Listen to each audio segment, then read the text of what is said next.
Nefertari Vivi finalmente aparece vivinha da Silva, como a gente esperava, mas não com quem a gente esperava, que seria o Sabo. Começamos a descobrir também o passado de Bartolomeu Kuma, ainda bem fragmentado, mas que a gente já pode especular o motivo para ele ter sido conhecido como o Rei Tirano. E por trás de tudo isso, parece que temos um traidor agindo para sabotar a fuga do Vegapunk junto dos Chapéus de Palha, e eu tenho algumas suspeitas de quem possa ser. Galera, voltamos do hiato com mais um capítulo de One Piece, inclusive para variar, com um monte de coisa pra gente discutir sobre, então fica até o final para não perder nenhum detalhe. E se você ainda não é inscrito no canal, aproveita esse momento para conferir a sua inscrição e se o sininho também tá ativado, dessa forma você não perde nenhum vídeo de One Piece que sai toda semana aqui no canal, e você ainda ajuda o canal a alcançar a marca de 700 mil inscritos, que pode ser, com a sua ajuda, que chegue ainda no mês que vem, hein? Tá chegando, eu tô falando que tá chegando, vocês não acreditam? Mas tá chegando. Então bora lá falar do capítulo 1074 de One Piece. A gente começa o capítulo vendo o pacifista Mark III, um pacifista bem diferente do que a gente tá acostumado a ver,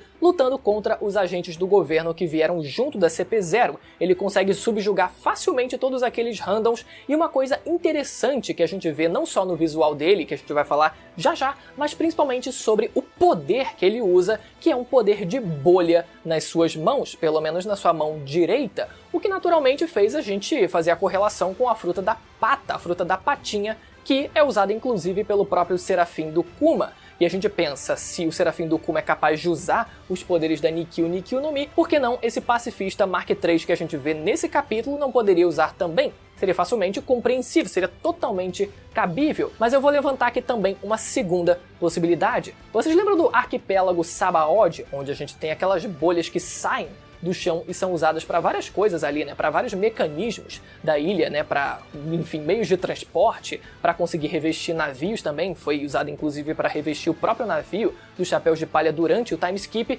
Então eu pensei nisso e eu levantei a possibilidade aqui. Eu queria levantar a possibilidade de que o Vegapunk ele tenha conseguido de alguma forma reproduzir esse fenômeno que acontecia no arquipélago de Sabaody aqui de forma artificial para ser usado em combate. Não sei. Pode ser que ainda seja propriedade da fruta da patinha, mas sinceramente me pareceu muito mais as bolhas que a gente via no arquipélago Sabaody do que realmente a fruta da patinha do Bartolomeu Kuma. E o segundo ponto aqui é por que exatamente Mark III? Porque eu não lembro particularmente de ver uma Mark II dos pacifistas em One Piece. A gente tem os pacifistas convencionais, que a gente conhece desde antes do time skip, e a gente viu no começo do arco da ilha de Egghead um pacifista com um traje de policial, mas ele não carregava nenhuma identificação que apontava pra gente que ele pertencia a uma suposta Mark II.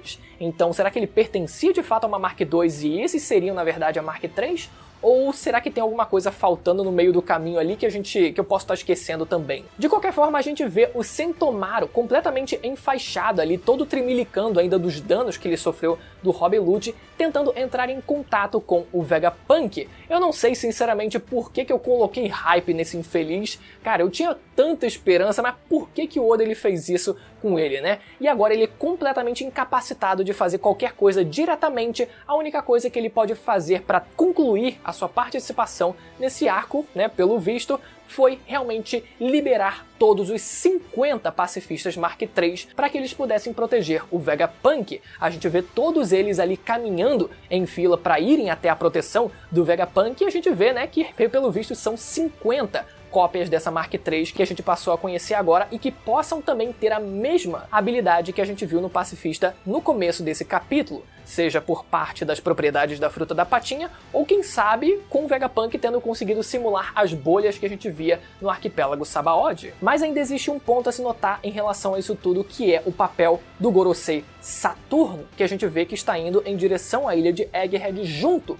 do Almirante Kizaru, e a gente até hoje se pergunta, né? Até agora a gente está se perguntando se ele de fato vai lutar diretamente contra o bando dos Chapéus de Palha, se ele só tá indo até a ilha de Egghead pelo fato dele já ter conhecido o Vegapunk em algum momento da sua vida no passado, mas a gente precisa lembrar também que os Gorosei eles possuem o máximo nível de autoridade em relação aos Serafins. Então o principal papel desse Gorosei, do Gorosei Saturno indo até a ilha de Egghead, com certeza vai ser dar o comando final para que os Serafins eles mudem de lado novamente e passem a lutar a favor do governo e contra o bando dos Chapéus de Palha e contra também, né, os clones dos Vegapunks. E se essa autoridade do Gorosei se estender não só aos Serafins, mas também a todos esses pacifistas que estão sendo liberados agora, a coisa vai ficar ainda mais complicada para todo mundo, porque o bando dos Chapéus de Palha vai ter que lidar com um total de 50 cópias dos Vegapunks não, dos pacifistas, e além disso, eles também vão ter que lidar com os próprios Serafins, além do próprio Almirante Kizaru, isso se o próprio Gorosei também não entrar em combate diretamente,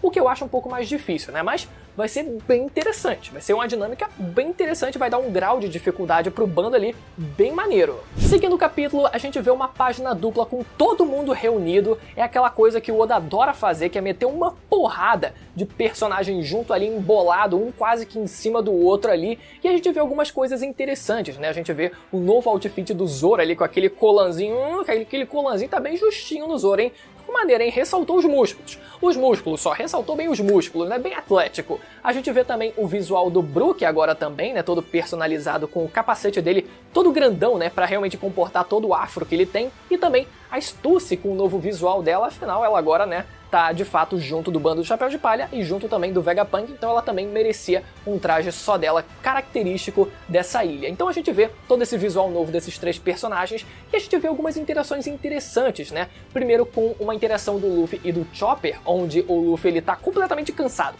Ele tá esgotado de correr atrás do Vegapunk e o Chopper ele fala como ele acabou quebrando o Rover, né, que fazia com que o Luffy ele conseguisse flutuar, e o Luffy ele implora para que o Chopper não pelo amor de Deus, não fala isso pro Vegapunk, porque eu não tenho dinheiro para pagar um novo. Como se o Vegapunk fosse cobrar qualquer coisa dele, né? E não só isso, mas a gente vê também a interação do Zoro e do Sanji, que foi muito engraçada também, né? Já que tá todo mundo ali preocupado com o paradeiro do Vegapunk original e todo mundo tá se candidatando a sair pra procurar o corpo verdadeiro dele, né? Enfim, o Vegapunk original. O Zoro ali, né, como um bom ali ajudante, também vai se candidatar. Ele fala, não, pode, então é só a gente procurar o Vegapunk verdadeiro? Então, pode deixar que eu vou procurar. E o Sanji ele interfere dizendo, mano, mas se a gente tiver que procurar o Vegapunk e você for procurar ele, a gente vai ter que procurar não só o Vegapunk, mas você junto também, porque você vai se perder. Então a solução disso tudo foi todo mundo, basicamente pelo visto, foi procurar o Vegapunk original, com exceção do Luffy que estava cansado e do Zoro que não pode sair do lugar porque senão ele vai acabar se perdendo. Pelo visto, foram só eles que realmente ficaram para trás, né? E mais uma vez, depois do Oda ele ter conseguido finalmente reunir 95% dos personagens que precisam sair da ilha, agora pelo visto todo mundo, ou pelo que parece pelo menos, todo mundo se separou de novo, né? O Oda ele adora fazer isso, reúne a galera, depois solta todo mundo de volta, mas de qualquer forma com os combates que estão para acontecer ali, se realmente os pacifistas eles forem lutar contra o bando dos Chapéus de Palha, aí meu amigo, aí faz sentido que realmente cada um vá pro seu canto e eles acabem cada um enfrentando uma leva de pacifistas diferentes. Depois a gente vê a Bonnie acessando as memórias finalmente do seu pai Bartolomeu Kuma, ela vê alguns fragmentos soltos das memórias do pai dele, não de forma completa, ela até desacessa essas memórias, mas ela toma coragem de novo e decide voltar para ver realmente o que aconteceu com a história do pai dela, para que ela pudesse entender tudo o que realmente aconteceu e o motivo para que ele tenha feito o que ele decidiu fazer. Então a gente começa a conhecer junto da Bonnie e a gente já começa, né, com a situação sinistra, que é o Kuma ainda criança, e a gente finalmente tem uma perspectiva do quão grande ele era quando ele era criança de fato. Ele era uma criança gigante e estava completamente machucado. Inclusive esse visual do Kuma criança que a gente vê nesse capítulo se remete muito ao visual do antigo desenho do Oda que ele fez para uma SBS, onde ele desenha os antigos Chichibukais, né? Os Chichibukais quando eles eram crianças, e a gente vê o Kuma, né, criancinha, com o mesmo visual, carequinha ali, com as roupas muito parecidas ali com o que a gente vê nesse capítulo. A única diferença é que nesse desenho antigo do Oda, o Kuma ele parecia só estar caminhando pela floresta, né? Não parecia estar sofrendo violência nenhuma, ele estava meio sujo e tal. Então acredito eu que pode ser que essa cena do Oda, esse desenho do Oda, ele caminhando com os galinhos atrás, enfim, fazendo alguma espécie de acampamento, exploração, enfim, quem sabe só tentando sobreviver mesmo, tenha acontecido ou antes ou depois desses eventos que a gente vê nesse capítulo dele sendo completamente violentado. E sobre o contexto desse flashback, a gente vê o Kuma tentando ser levado de volta por algumas pessoas que a gente não sabe quem são, mas que dizem que se o Kuma fugisse, eles seriam mortos. Mas o Kuma não quer voltar para aquele lugar e que prefere morrer, já que é isso que vai acontecer de qualquer jeito a ele. E nisso a gente vê um quadro de um lugar que talvez seja o Reino de Sorvete, que foi o lugar onde o Kuma reinou quando ele se tornou adulto, ou quem sabe seja a própria Terra Sagrada de Marijoa, já que a gente vê também uma pessoa que parece ser um Tenryubito pelo seu formato de cabelo, mas a gente ainda não sabe muito do contexto de tudo isso que está acontecendo. E aqui a gente já começa a tentar entender o que diabo estava acontecendo, e eu tenho algumas possibilidades para isso. Primeiro, seria o Kuma já fazendo parte de alguma família real, afinal ele se tornou o rei do Reino de Sorvete, então talvez ele estivesse sendo mandado de volta, né? Estivesse talvez tentando fugir e estivesse sendo trazido de volta para que ele ocupasse o lugar que ele deveria ocupar como futuro herdeiro daquele reino, mas isso não acho que faz muito sentido, porque a gente vê o Tenryubito ali como o provável mandante de toda aquela violência que ele estava sofrendo, então por que ele faria isso com um outro nobre? O que leva a gente para a segunda possibilidade, que seria esse contexto todo não estar acontecendo no reino onde ele passaria a reinar na sua fase adulta,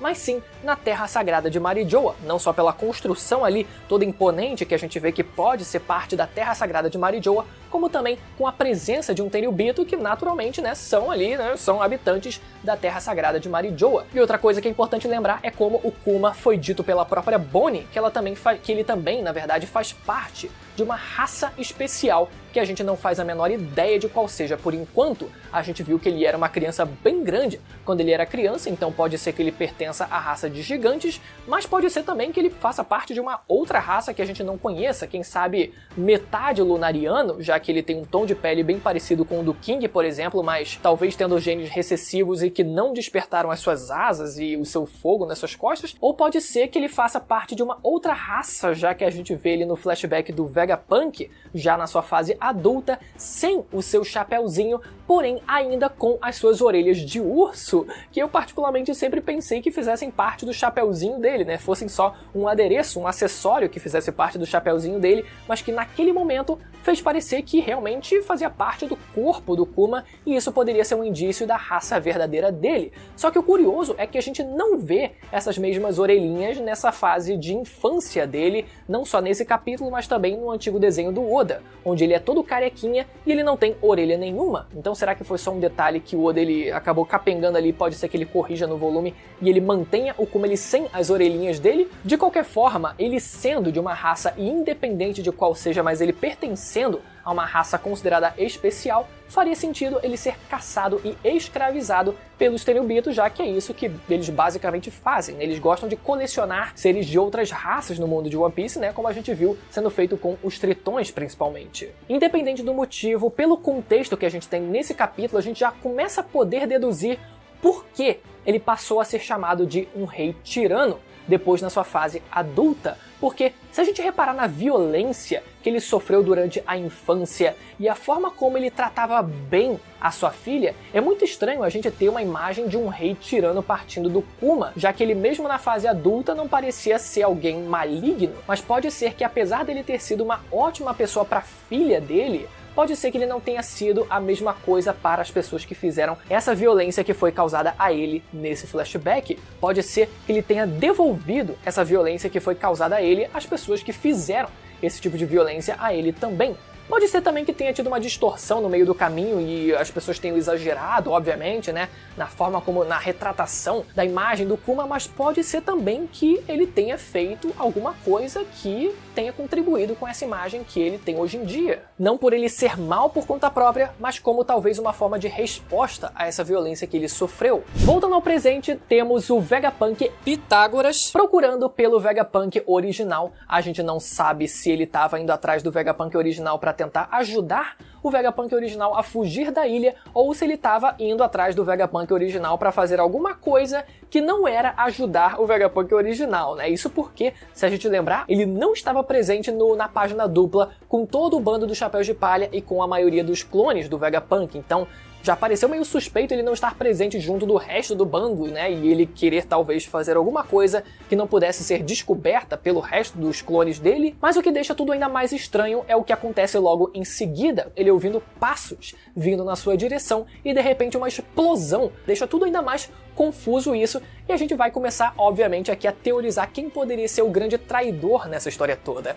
Primeiro, naturalmente, começando com o Edison, já que eu falei, né, como eu falei, que ele não estava presente junto do resto dos outros, ali junto do grupão, então ele poderia estar fazendo uma outra coisa ali, sabotando, quem sabe, todo o sistema de defesa. A segunda possibilidade seria o Vegapunk do Shaka, já que ele, primeiro, sempre pareceu bem misterioso, a gente não sabe como é o rosto do personagem, isso se ele sequer tem um rosto de fato, né, por trás daquele capacete dele, mas ele sempre pareceu muito misterioso desde a primeira aparição dele, e agora a gente vendo ele sendo responsável por dizer e apontar como tudo não tá funcionando, o sistema de defesa tá falhando, e o Dendemushi não tá conseguindo gravar e a gente não consegue saber onde é que tá o Vegapunk original e tal.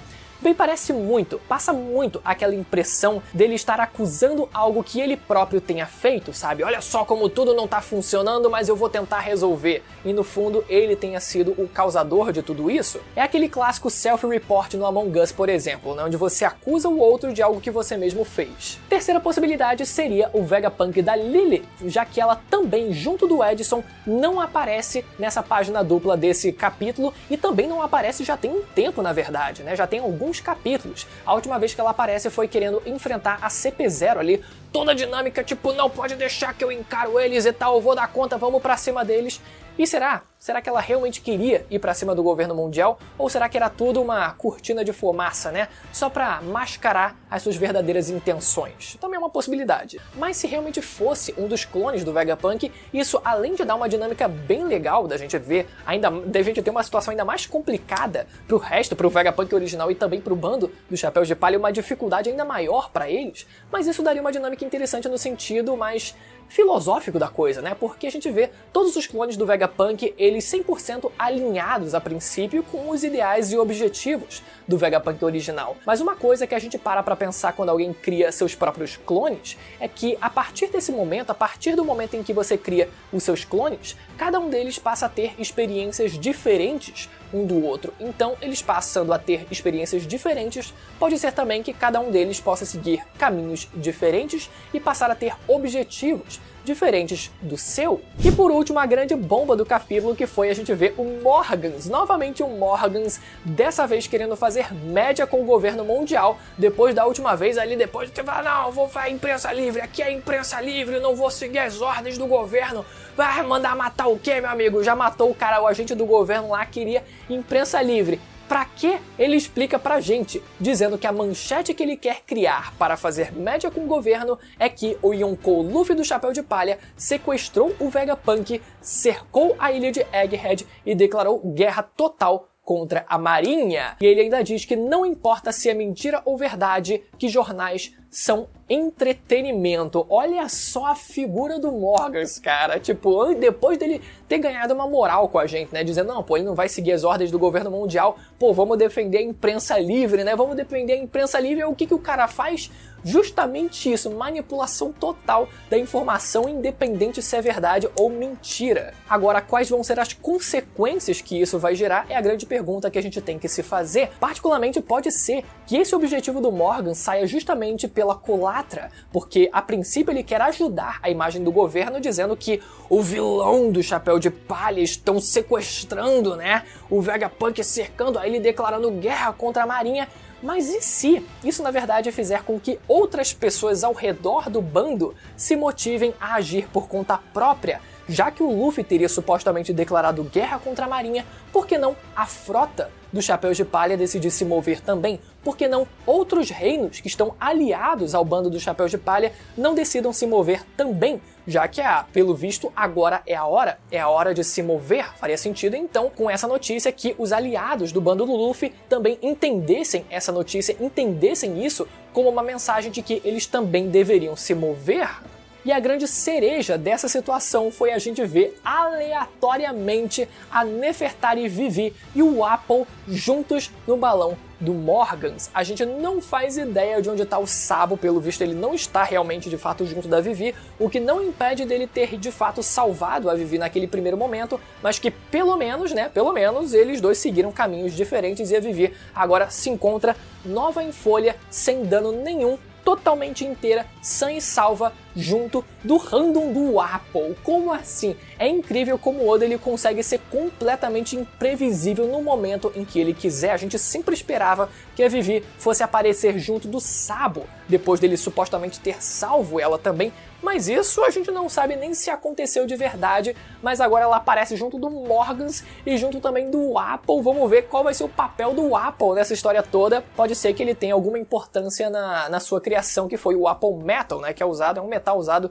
para várias coisas no universo de One Piece. Então vamos ver se ele vai ter alguma importância a mais do que essa, ou se ele realmente só tá lá pela completa aleatoriedade por si só. Enfim, galera, espero que vocês tenham gostado desse vídeo. Se você ficou até o final, não esquece mais uma vez de se inscrever no canal e ativar o sininho para não perder os próximos vídeos. E aproveita também para conferir o meu último vídeo de One Piece que eu postei essa semana, que foi sobre o verdadeiro motivo por trás do mar odiar os usuários de Akuma no Mi. Um tema bem interessante que vale muito a pena vocês assistirem, então confere o vídeo que vai aparecer na tela agora. Beleza? Até a próxima. Tchau!